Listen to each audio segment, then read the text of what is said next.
Hello दोस्तों। जय श्री राम सभी को। कैसे हो आप लोग? तो मैं ये आज 28 मई वेडनेसडे का डेटा रिकॉर्ड कर रहा हूँ। आज मार्केट फ्लैट का हो या थोड़ा सा गिरा है। 73 पॉइंट्स गिरा है, 0.30% गिरा ही है। और अब इसके मल्टीपल कारण हो सकते हैं। कुछ थोड़ा कोविड केसेस भी आ रहे हैं, तो काफ़ी लोग ने बाई भी किया है। ज़्यादा लोगों ने सेल किया होगा तभी थोड़ा गिरा है। लेकिन अगर एफ का डेटा देखोगे तो आप आज का बम्पर बाइंग हुई है। 8,000 करोड़ का लगभग ने ख़रीदा है, 4,500 करोड़ का लगभग एफ ने। तो जब इतनी ख़रीदारी हो रही है तो मार्केट बढ़ क्यों नहीं रहा है? क्योंकि काफ़ी आज रिटेलर्स ने भी बेचा होगा, एच ने बेचा होगा।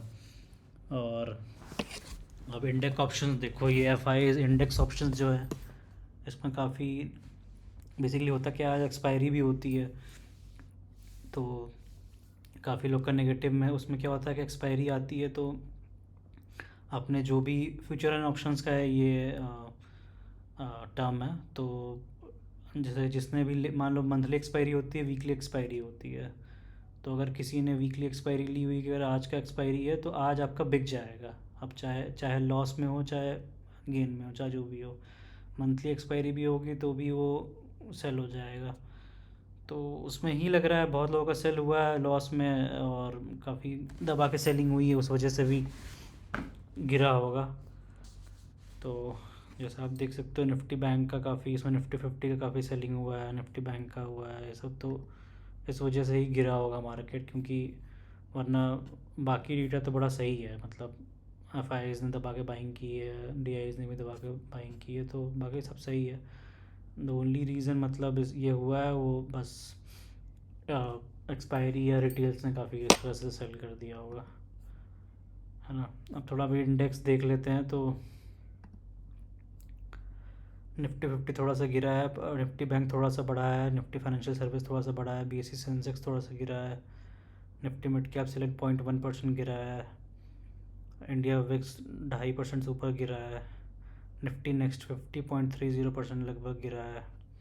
मतलब सब एक ही रेंज में 0.30, निफ्टी 100 भी गिरा है, निफ्टी ऑटो इतना गिरा, निफ्टी स्मॉल कैप 100.33% बढ़ा है, निफ्टी FMCG लगभग 1.5% गिरा है, निफ्टी मेटल 0.5060% गिरा है, निफ्टी फार्मा भी उतना ही, निफ्टी PSU बैंक 0.97% बढ़ा है, निफ्टी IT थोड़ा सा गिरा है 0.10, BSE स्मॉल कैप 0.50 बढ़ा है, निफ्टी स्मॉल कैप 250.41% बढ़ा है, Nifty mid cap 150.05%।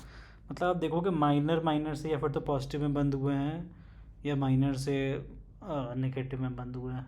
Small cap मेरे को डिसेंट लग रहा है, 0.5% लगभग बढ़ा है, बाकी सब तो 0.5 0.10 ऐसे ऐसे ही बढ़े या घटे हैं।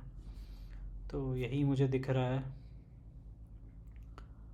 अब आ जाते हैं म्यूचुअल फंड्स के पोर्टफोलियो पे। तो आज नेट नेट 500 रुपये का नुकसान हुआ है, 0.07%। XIRR 19.02 चल रहा है। टोटल रिटर्न मेरा 1,48,900 पे अभी है, जिसमें कि मैंने 7,30,000 लगाए हैं और 8,79,000 करंट वैल्यू चल रही है। डे चेंजेस की बात करें तो मोतीलाल मिड कैप ने अच्छा आज ग्रोथ दिखाया है, लगभग ब्रेक इवन करने जा रहा है। इसमें मैं पैसा 4 महीने 5 महीने से लगभग डाल रहा हूँ। सोचो आज तक कभी उस वैल्यू पर नहीं आ पाया था, इतना गिर ही रहा था, क्या करोगे। अब जाके देखो एकदम पास आया है 37 रुपये। मतलब कल भी थोड़ा सा भी बढ़ेगा तो ये क्रॉस कर जाएगा। तो आज सबसे ज़्यादा यही बढ़ा। फिर निपॉन इंडिया स्मॉल कैप 0.20% बढ़ा है, 500 रुपये 450 रुपये लगभग का फ़ायदा हुआ है। मोतीलाल स्मॉल कैप 0.16% बढ़ा है, 163 रुपये का फ़ायदा हुआ है। बाकी कैनरा रुपये को ELSS घटाई है 0.10। मेरा ऐसा DLS 0.24% गिरा है, पराग पारिक 0.24% गिरा है, कॉन्ट स्मॉल कैप 0.29% गिरा है।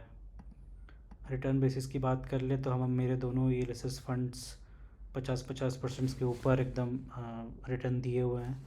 ये 52% का रिटर्न दिया है, ये 57% का।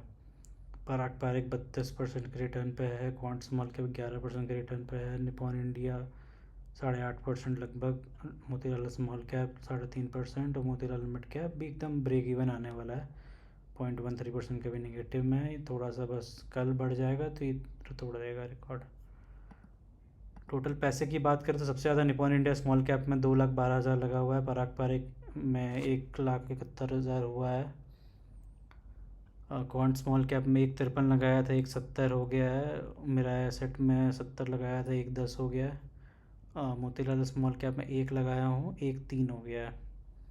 और कैनरा रोबेको यूलिसिस में 54 लगाया था, 83 हुआ है।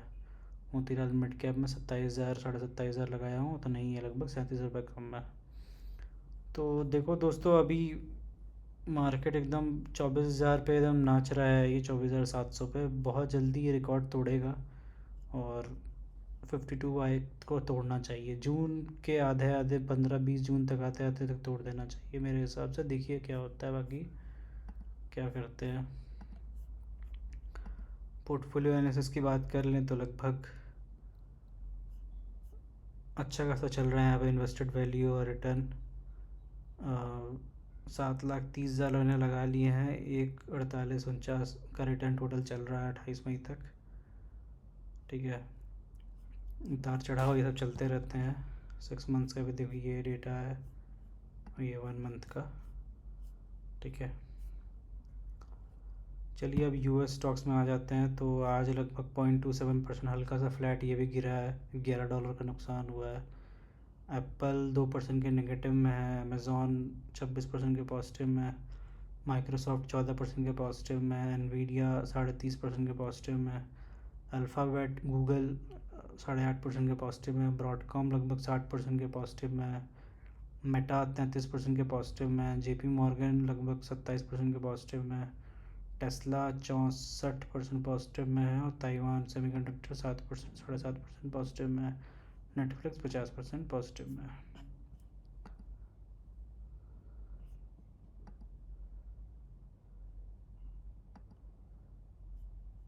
म्यूचुअल फंड्स की बात कर लें, इसमें जो मैंने अभी 2 महीने से स्टार्ट किया था तो लगभग 3% का रिटर्न दिए हुए हैं। 6,000 लगाया था, 6,000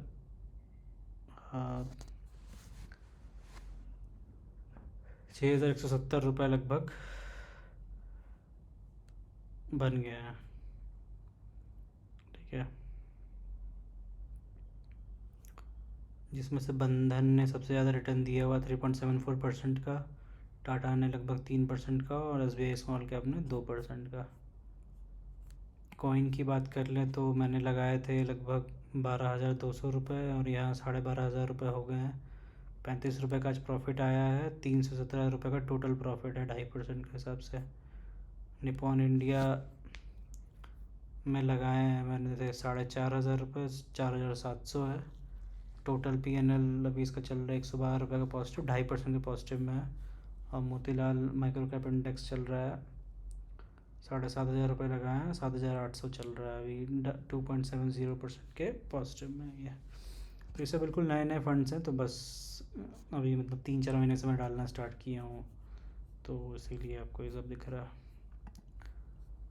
तो चलिए दोस्तों, यही है मतलब मार्केट मेरे हिसाब से मेरा ये है कि अब बिल्कुल ही आसपास आके एकदम ही अप डाउन लगा रहा है, लेकिन बहुत जल्दी ये 25,000 पे स्टेबल हो जाएगा। फिर अभी आपको जो ये 24,700-800 दिख रहा है ना, नहीं दिखेगा।